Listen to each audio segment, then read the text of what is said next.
মা কামাখ্যা তন্ত্রমন্ত্র শক্তি চ্যানেলের পক্ষ থেকে সবাইকে সুস্বাগতম। তো সবাই কেমন আছেন? আমি ভরত মণ্ডল।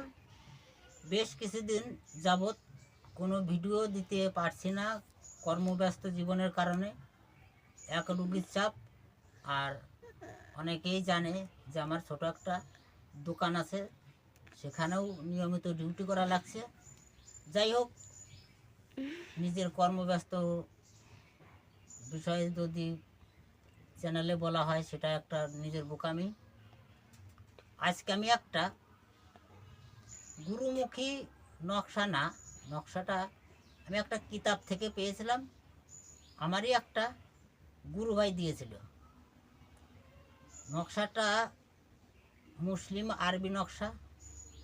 এই নকশাটা দিয়ে আমি বেশ কিছু বিচ্ছেদের কাজ করেছি।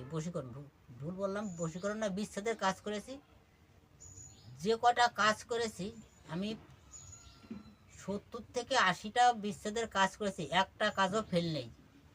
তা দেখলাম অনেক দিন যাবৎ আমি একটা বিচ্ছেদের ভালো নকশা বা মন্ত্র দিতে পারিনি চ্যানেলে। তা বেশ কিছুদিন পরে আসলাম ভিডিওতে, তাই সেই নকশাটা দেব। আর এই নকশা যে কোনো জিনিসই হোক, হিন্দু শাস্ত্রে গীতায় হোক, ভাগবতে হোক, যেটাই হোক, যারা পড়তে পারে তাদের কাছে কাজটাও তাড়াতাড়ি হয়। এই যে মুসলিম যে আরবি নকশাটা, এই নকশাটা যে মুসলিম ভাই ও বোনেরা আমার যে ভিডিওগুলো দেখে, এরা কাজ করলে আরও তাড়াতাড়ি ভিডিওটা মানে নকশাতে কাজ ভালো হবে। তা আমি নকশাটার নিয়ম বলছি, মন দিয়ে সবাই শুনুন। প্রথমে নকশাটা অষ্টতিতার কালী, দশভাণ্ডারে যে অষ্টতিতার কালী পাওয়া যায়, এ কালী দিয়ে কাজ করলে কাজ হবে না।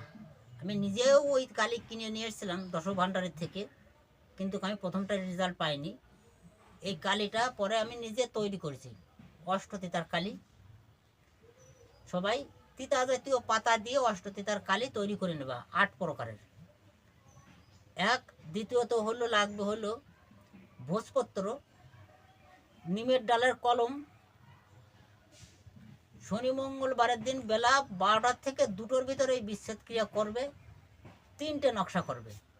একটা নকশা যে ছেলে বা মেয়ের বাড়ি থেকে বিচ্ছেদ ক্রিয়ার কাজ করতে আসবে, তার চলাফেরার পথে পড়বে, এবং সেই বাড়ি কাঠের উনান লাগবে। উনানে একটা নকশা পুঁততে হবে, উনানের সাইডে, মানে যত হিট হবে তত তাড়াতাড়ি বিচ্ছেদ হবে। আর একটা নকশা ছেলে বা মেয়ে বিছানার তলে রাখতে হবে 7 দিন। তারপরে দেখেন বিচ্ছেদ কাকে বলে। বাপ বাপ করে দৌড়ে পালাবে। এই নকশায় এত বড় পাওয়ার বা এত বড় এই নকশাটা আমি আমার গ্রুপের ছেলেদেরও দিয়েছি। তারাও সবাই বলছে, না বাবু, কাজ 100-100, এর কোনো ফেল নেই।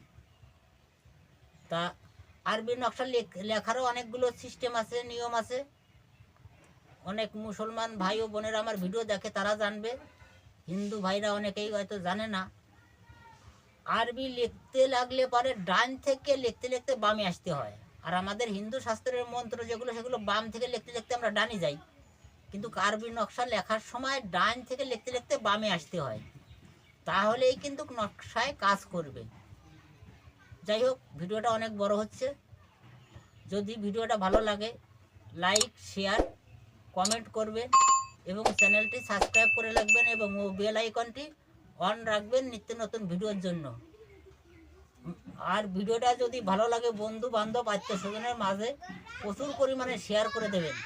মা কামাখ্যা তন্ত্রমন্ত্র শক্তি চ্যানেলের পক্ষ থেকে সবাইকে নমস্কার।